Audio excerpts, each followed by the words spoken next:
today's mindful moment. All right, ready to dive into some seriously deep stuff today.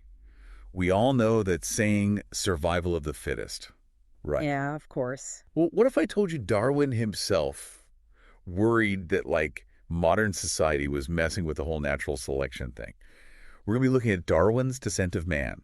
And trust me, Yeah. it's so much more interesting than high school biology class. I think you're in for a treat because, most people, they associate Darwin with finches and the Galapagos Islands, right?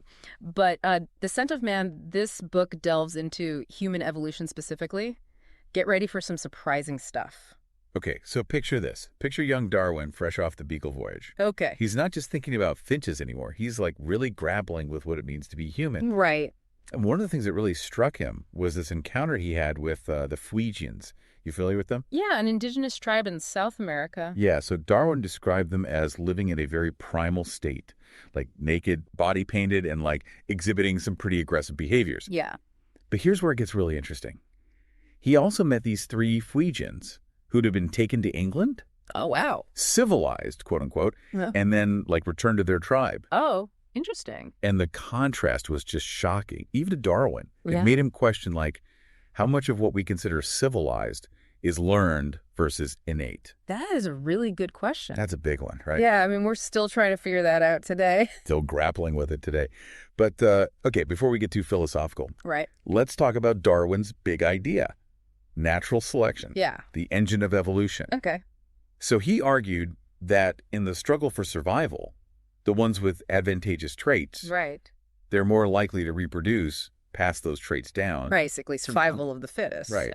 But, Darwin was worried that modern society, Oh, interesting. with its laws and customs, might be interfering with this whole natural process. He even suggested that we might be hindering the best individuals, quote unquote, from having more offspring. So even back then, people were worried about messing with the natural order of things. Yeah, that's fascinating. Makes you wonder what Darwin would say about the world today. It really does. But, Descent of Man isn't all like doom and gloom. Right. Darwin had this just insatiable curiosity about the human body, especially like the little details that seem out of place. Yeah, like Darwin's tubercle, for instance. Darwin's tubercle, tell me more. You know those little bumps that some people have on the rim of their ears? Yeah. Darwin was obsessed with those. He thought they might be remnants of pointy ears Oh, wow. from our distant ancestors. I never even thought about those bumps before. Now I can't stop looking at people's Yeah, ears. I know, right? And speaking of things we inherit from our ancestors, Darwin was really into ancient human skulls, too. Oh, yeah. He was fascinated by those. He noticed that they often had features that seemed more ape-like than modern skulls. Right. So what do you make of that? Well, he saw it as evidence that ancient humans were, in a way, closer to their animal origins. It's a good reminder that we're not some static finished product. Evolution, it's an ongoing process, is shaping us even today. Whoa, mind blown.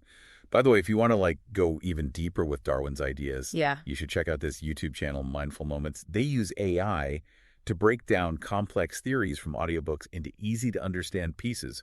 It's a really cool way to get a taste of the original text without feeling intimidated. That sounds really cool. I'll have to check that out. Yeah, definitely. But let's get back to Darwin's ideas about human evolution. He didn't shy away from controversial topics, even back then. Absolutely, yeah. One of the most challenging aspects of Descent of Man is his discussion of racial differences. Yeah. Now, it's really important to remember that Darwin was writing in the 19th century, and his views on race were definitely influenced by the prevailing ideas of his time. Right. So we have to approach this part with a critical eye, understanding the historical context. Exactly, yeah. Darwin, like a lot of other people back then, believed in the concept of distinct human races. He even attributed some of these differences to something called sexual selection. Sexual selection. Is that like natural selection but for attracting mates? Exactly, yeah. It's the idea that certain traits might evolve not because they help an individual survive, but because they make them more attractive to potential mates. So in Darwin's view, those who were considered more attractive within their group, they were more likely to find partners and pass those traits down. Okay, so he's saying that different beauty standards in different populations could have actually driven the evolution of distinct physical features. Precisely. Darwin pointed to things like skin color, hair texture, and facial features that vary so widely across different groups of people, and he theorized that those variations might have arisen because, certain looks were considered more desirable in certain populations.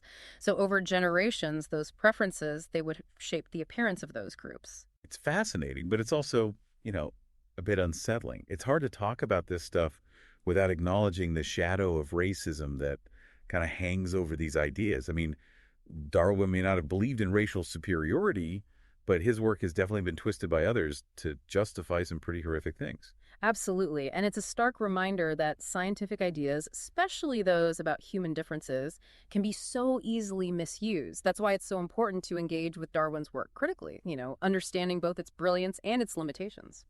Yeah, well said. It's a good reminder that we always need to be mindful of the context and the potential for misinterpretations. But okay, Darwin didn't just write about race and descent of man, he also delved into the differences between men and women. And let's just say his views on gender roles were pretty traditional for his time. To put it mildly, Darwin believed that men and women had evolved different mental and emotional characteristics, and these were rooted, in his view, in their traditional roles. He saw men as naturally more aggressive, competitive, and driven because of their ancestral role as like hunters and protectors. And women, I'm guessing, were seen as more nurturing and empathetic because of their role in raising children. Exactly. He even suggested that women had a stronger intuition, which he linked to their caregiving instincts. Of course, today we recognize that these kinds of generalizations about gender are not only outdated, but potentially harmful. Right. We know human behavior is way too complex to be boiled down to the simple gender stereotypes. Our experiences, our upbringing, and cultural influences all play a huge role in shaping who we are. Precisely. So while it's interesting to see how Darwin grappled with these ideas, we have to be extremely cautious about applying his 19th century lens to our understanding of gender today. It's all about understanding the evolution of thought, right? Darwin's ideas were groundbreaking in many ways, but we have to be willing to move beyond them as our understanding of the world evolves. Speaking of evolution, Darwin didn't just focus on the physical differences between humans. He also explored the origins of some uniquely human traits, like our capacity for music. Yeah, he found it fascinating that even cultures with no formal musical traditions still possessed an inherent musicality.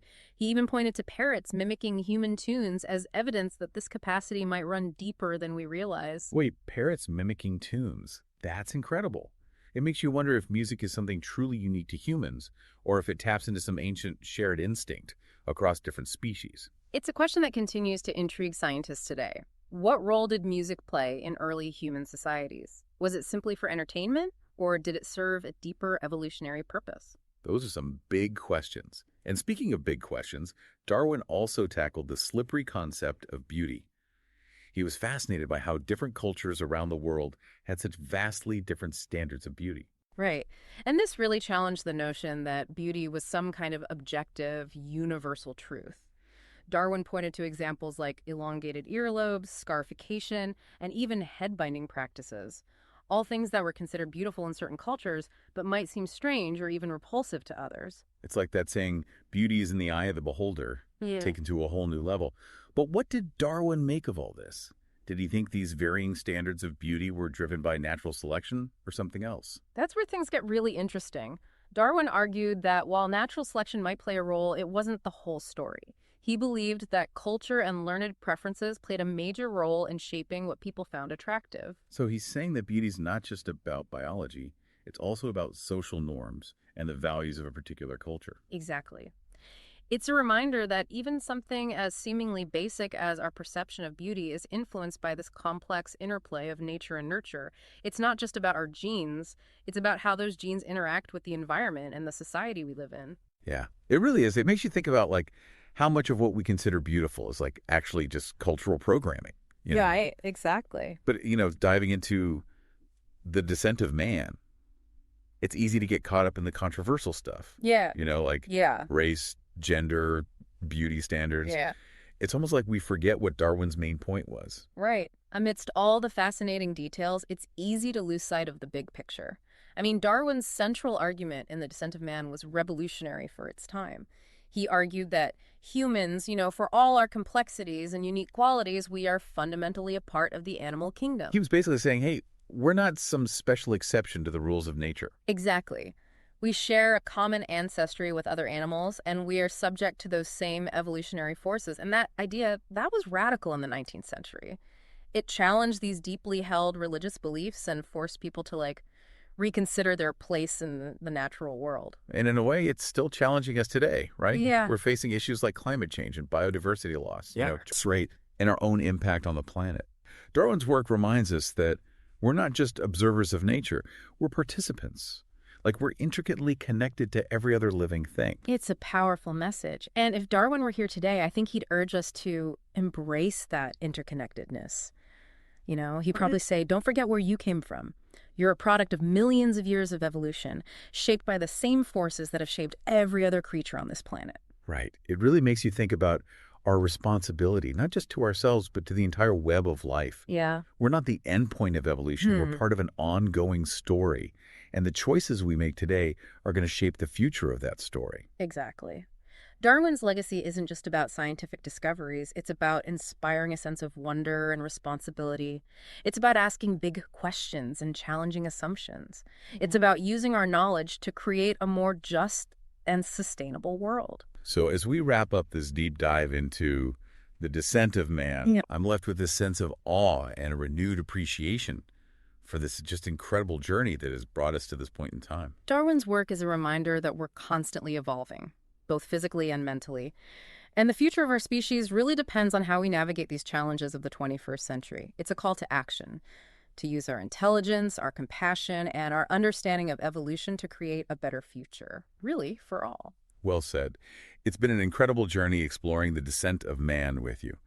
Don't forget to subscribe to The Deep Dive for more deep dives into all sorts of fascinating topics.